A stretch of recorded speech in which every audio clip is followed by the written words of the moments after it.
ইদানিং যে হাসপাতাল সংবাদ শিরোনামে সেই আরজি কর মানে রাধা গোবিন্দ কর মেডিকেল কলেজ ও হাসপাতালের ইতিহাসটা জানেন কি?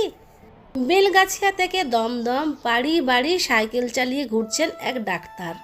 মাথায় একটা টুপি আর সাইকেলে ঝোলানো ক্যাম্বিসের ব্যাগ। বেশিরভাগ রোগী গরিব, পথ্য কেনারই পয়সা নেই, আবার ডাক্তারের ফিস। তাই রোগী দেখার সাথে সাথে প্রয়োজনে রোগীদের পথ্য কেনার পয়সাও দিচ্ছেন সেই ডাক্তারবাবু। শুনলে আশ্চর্য হবেন, সেই ডাক্তারবাবু ততদিনে বিলেত ফেরত। ভাবতে অবাক লাগে, আজ একজন সাধারণ এমবিবিএস ডাক্তারেরও যখন গ্রামে গিয়ে চিকিৎসা করায় অনীহা, তখন বিলেতের ডিগ্রি নিয়েও এই ডাক্তার স্বেচ্ছায় অস্বাস্থ্যকর গ্রামকেই তার কর্মস্থল হিসাবে বেছে নিয়েছিলেন। মার্চ মাস 1899 সাল। প্লেগ তখন কলকাতায় মহামারীর আকার নিয়েছে। সেই সময়ে উত্তর কলকাতার অলিতে গলিতে ঘুরে রোগীদের সেবা করে চলেছেন এক আইরিশ মহিলা। জেলার স্বাস্থ্য আধিকারিক পদে নিয়োজিত এক ডাক্তারও রোগীদের বাঁচাতে উত্তর কলকাতা চষে ফেলছেন, রোগ থেকে বাঁচার পরামর্শ দিচ্ছেন। পথ্য কিনতে অপারগ রোগীকে নিজেই অর্থ তুলে দিচ্ছেন। কিছুদিন পরে সেই বিদেশিনী ও চিকিৎসকের আলাপ হলো।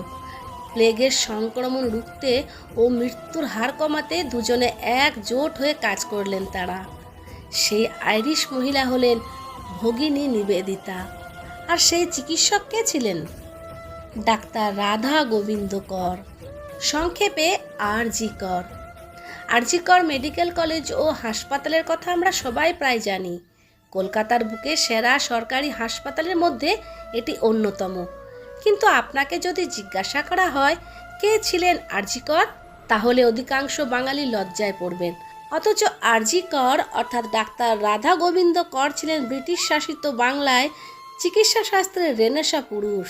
চিকিৎসা ব্যবস্থাকে বাংলার মানুষের সুলভ্য করতে তিনি সারাটা জীবন লড়াই চালিয়ে গিয়েছেন।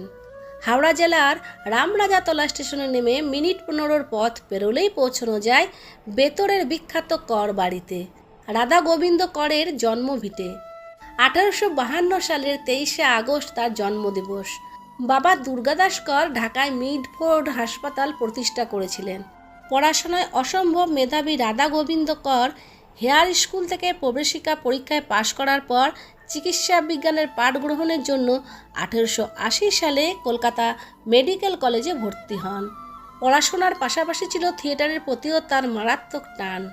1883 সালে কলকাতা ছেড়ে স্কটল্যান্ডে পাড়ি দেন রাধা গোবিন্দ। ভর্তি হন এডিনবরা বিশ্ববিদ্যালয়ে। 1887 সালে এডিনবরা বিশ্ববিদ্যালয় থেকে চিকিৎসাবিদ্যার শ্রেষ্ঠ অলঙ্কারে ভূষিত হলেন MRCP হয়ে। বন্ধু বান্ধব আত্মীয় স্বজন সকলেই বললেন তাকে ইংল্যান্ডে থেকে ডাক্তারি করার জন্য।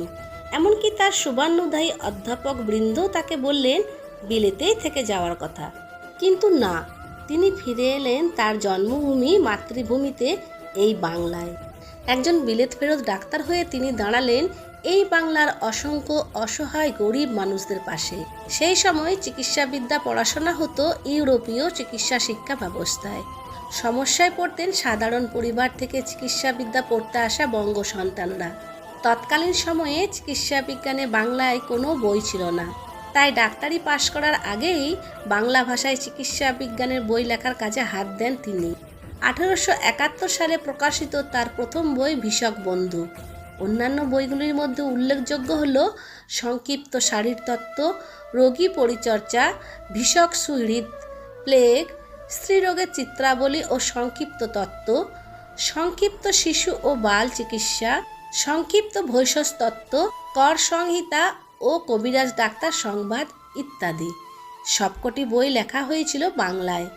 ইংরেজি জানা ডাক্তারি ক্লাসের ছাত্ররাও তার বই পড়তেন। শুধুমাত্র চিকিৎসা বিজ্ঞানের বই লিখে যে বাংলা রোগীদের সমস্যার সমাধান নয়, তা অনুধাবন করেছিলেন রাধা গোবিন্দ। তাই ডাক্তার কর মনস্থির করলেন এই দেশের মানুষের জন্য একটি হাসপাতাল তৈরি করবেন। কিন্তু টাকা কোথায়? ঠিক করলেন ভিক্ষা করবেন, নিজের সব কিছু বিক্রি করে দেবেন। যেমন ভাবা তেমন কাজ। কলকাতার বড়লোক ধনীদের কাছ থেকে ভিক্ষা করতে শুরু করলেন।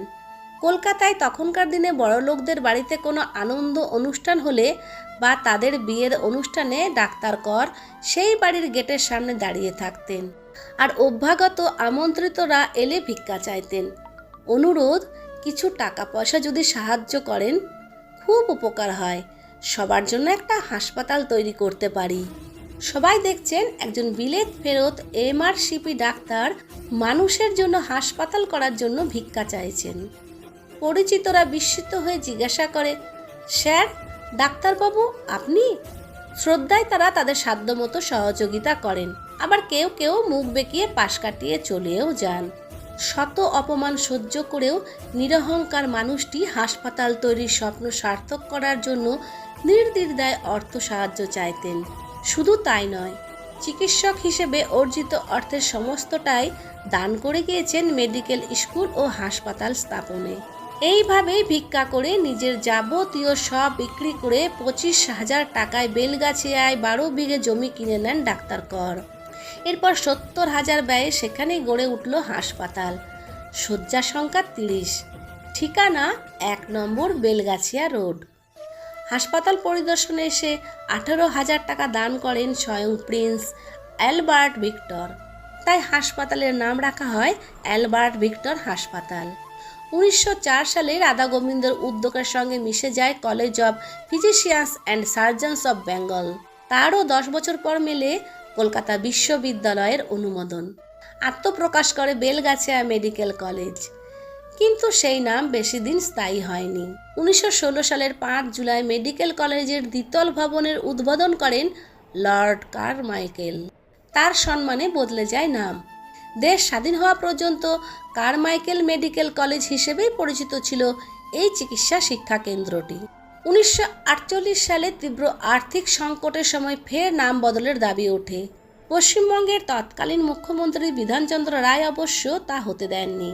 তার উদ্যোগেই ডাক্তার রাধা গোবিন্দ করের নামেই কলেজের নাম রাখা হয়।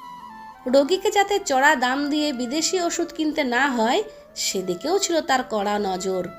আচার্য প্রফুল্লচন্দ্র রায়ের আত্মজীবনী life of experience of a Bengal chemist থেকে জানা যায়, দেশের প্রথম ফার্মাসিউটিক্যাল সংস্থা তৈরির সময়ে দেশীয় পদ্ধতিতে ওষুধ তৈরির কাজে রাধা গোবিন্দ করের অবদান। 1918 সালের 19 ডিসেম্বর ইনফ্লুয়েঞ্জায় আক্রান্ত হয়ে শেষ নিঃশ্বাস ত্যাগ করেন রাধা গোবিন্দ কর। মৃত্যুর সময়ে রাধা গোবিন্দ করের নিজস্ব সম্পত্তি বলতে কিছুই ছিল না, শুধু ছিল বেলগাছিয়ায় গড়ে তোলা একটি বাড়ি। সেই বাড়িটিও উইল করে দান করে যান মেডিকেল কলেজকে। রাধা গোবিন্দ কর ছিলেন 19 শতকের বাংলার চিকিৎসা শাস্ত্রের প্রকৃত রেরেশা পুরুষ।